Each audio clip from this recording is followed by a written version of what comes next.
Welcome to പക്കാ physics.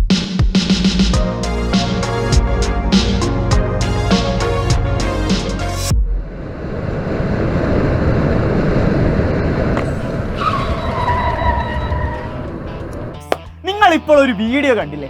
എന്തുകൊണ്ടാണ് നമ്മുടെ ഡ്രൈവർ അണ്ണൻ എത്രയും പെട്ടെന്ന് ബ്രേക്ക് പിടിച്ച് ആ വണ്ടി ചവിട്ടി നിർത്തിയത്? അതിന് കാരണം എന്തായിരിക്കും? നല്ല ബ്രേക്ക് ആയതുകൊണ്ടായിരിക്കും, സ്വാഭാവികം. അതല്ല, വേറെ മെയിൻ കാരണം റോഡ് നല്ല റോഡ് അതല്ല, ഫിസിക്സിലെ റിയാക്ഷൻ ടൈം. ആ അണ്ണന്റെ റിയാക്ഷൻ ടൈം തീരെ കുറവാണ്. അതുകൊണ്ടാണ് ആക്സിഡന്റ് ആവുന്നതിന് മുമ്പ് ബ്രേക്ക് ചെയ്യും. അപ്പൊ എന്താണ് റിയാക്ഷൻ ടൈം എന്ന് പറയുന്നത്? എല്ലാവരും മനസ്സിലാ ചോദ്യം.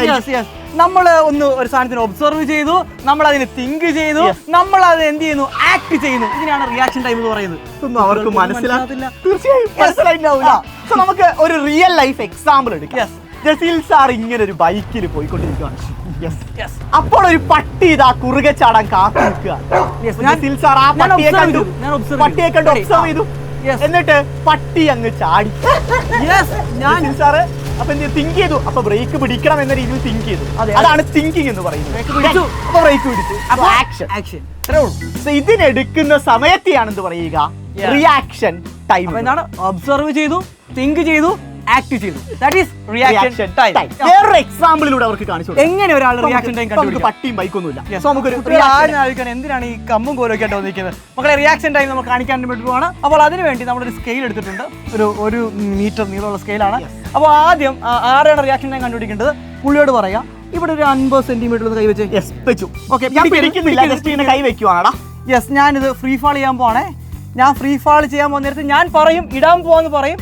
അപ്പൊ സാറിന് ഞാൻ പറയുന്നത് ഒബ്സർവ് ചെയ്ത് തിങ്ക് ചെയ്ത് ആക്ഷൻ കൊടുക്കുമ്പോൾ, അതായത് പിടിക്കുമ്പോൾ എത്രമാത്രം തന്നെ പിടിക്കും. യെസ്, കണ്ടോ, 50 തന്നെ പിടിക്കാന്ന് പറയുന്നത്. നമുക്ക് നോക്കാം. യെസ്, ഞാൻ ഇടുന്നു, ഡ്രോപ്പ് ചെയ്യുന്നു. സാറേ പിടിച്ചോ?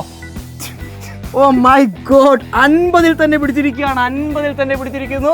ഏകദേശം 87, അതായത് 50 നിന്നും 87, 37 സെന്റിമീറ്റർ.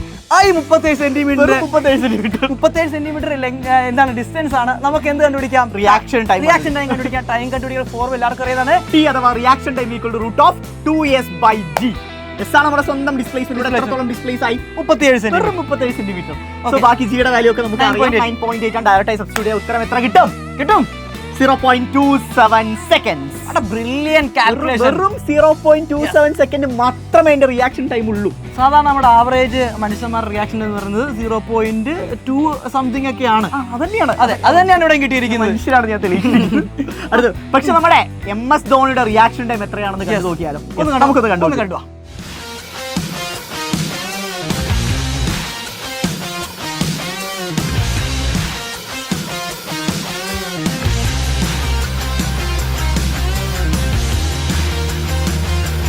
മക്കളെ, അണ്ണന്റെ റിയാക്ഷൻ ടൈം നിങ്ങൾ കണ്ടേലേ? 0.19 സെക്കൻഡ് ആണ് നമ്മുടെ MS ധോണിയുടെ. എത്ര പെട്ടെന്നാണ് സ്റ്റെമ്പ് ചെയ്യുന്നത് നിങ്ങൾ കണ്ടു.